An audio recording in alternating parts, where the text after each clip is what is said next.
I have sharpened 5 of my favorite knives. Not my 5 favorite knives, but 5 of my popular ones that I enjoy a lot.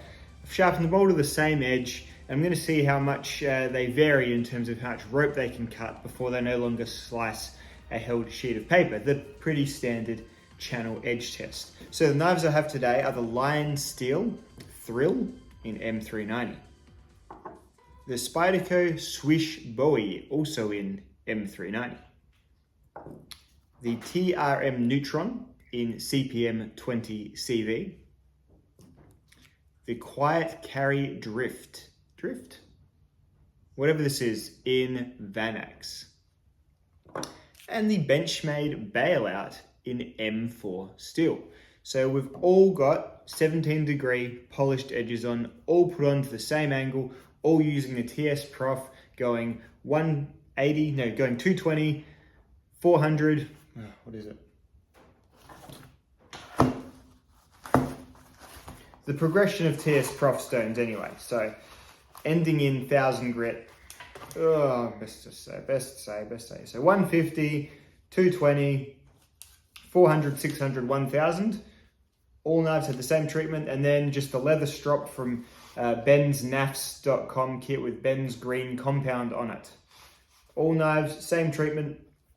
I figure it might be interesting to see how they all reacted and how they all go with that same edge. Some of them might need a different edge. Some of them might be softer than others. Some, there's so many variables, but sort of might make for a little interesting video here. So let's cut rope with them until they no longer do a held paper slice, like so, like so, like so, like so, like so. Once there starts to be hiccups, we stop the test, and that's the number assigned and the result, so to speak. It ain't perfect, as I always say, but it's a way to get some rough idea of how long an edge might last compared to another edge. Let's do it.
Look at this.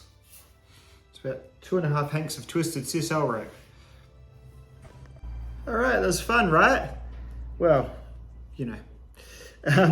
so let's rank them. Let's see how they did. Am I surprised by the results? It's within trend. So the 5th place goes to Lion Steel. Lion Steel pulled in a respectable 450 cuts with their M390, which is a bit less than often M390 has done for me, with this edge at least. I've done so many different edges, so many different tests. It's definitely within spec, but probably a little bit on the lower side, but still, 450 cuts of this stuff is a lot of cuts of normal EDC life cutting, for absolutely sure.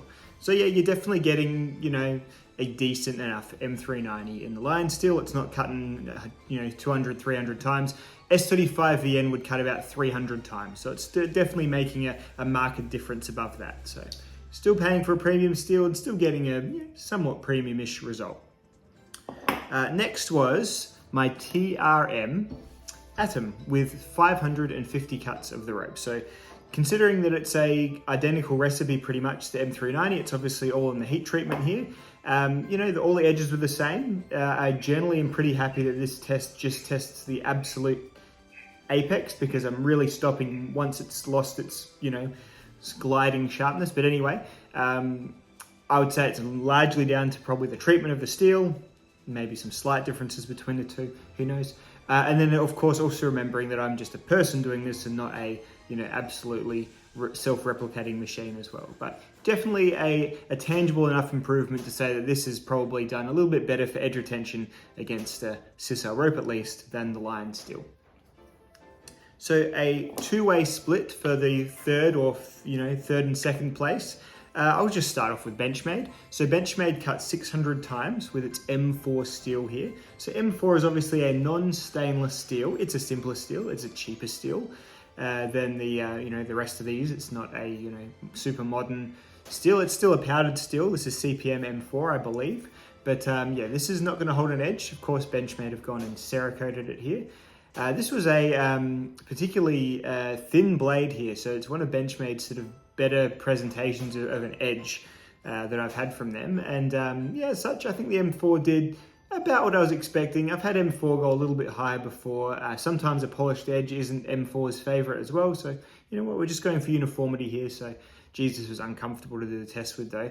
Because I'm using a Tanto blade here, the Tanto tip. So what I did, I had to resharpen that. That's like move the whole knife in my TS Prof and redo the Tanto tip. Not that I'm testing the tip, but because this whole edge is so low and there's this flange around the knife, it was a real horrible thing to hold for this test. Usually it's an absolutely comfortable, workable knife, but just for this test, ouch. But there you go, so 600 on that one, and then 600 on Spyderco's M390 on their Swish Bowie here from their Taiwan factory here. A pretty good, respectable result on M390, about what I've had from other M390s from Best Tech, recently Best Tech. And yeah, overall, pretty good presentation of the M390, especially when you compare it to Lion Steel, getting, you know, a fair fraction less in terms of edge retention than this guy here. So pretty cool. And then, you know, pretty clearly, pretty tangibly winning was the Vanax from Quiet Carry. 725 cuts. I noticed it pretty quickly drop off. I thought I was soldering on at 700, but then really sort of felt a bit of extra pressure needed to get through the rope. Basically at 720, give it 5 more to make it a nice even number, and 725 was where it ran out of gas. So yeah, pretty amazing steel. Obviously you pay for it. Vanax is basically only inexpensive knives at the moment. Remember, it's a completely stainless steel as well, like stain-free almost steel, and with great edge retention. Just, you know, unknown with the toughness, but for a pocket knife, definitely one of the top tier steels. This and Magna Cut. Well, I guess a cool way to think of it is my Magna Cut Hogue knife the other day cut 800 times with this same edge. So if you want to put that one in here as well, Magna Cut's still sitting at the top. What I should do, and I just don't have the arm for me right now, I'll get to testing some K390 again soon, because I reckon K390 will at least match the Magna Cut for edge retention. At least it very much should do, but you know, you just never know either, do you?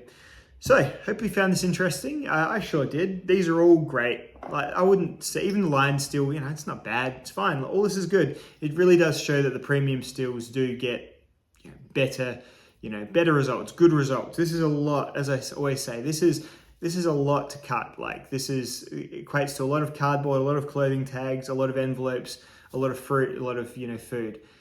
So you really are getting that edge mileage per sharpening, even with the, you know, the more rudimentary preparations of your super steel. So hope you've enjoyed. I'll see you in more videos soon. I've got some Maximet to test next. I don't know why, I just felt like doing this today, so I'll probably do the Maximet tomorrow. So see you all in the next one.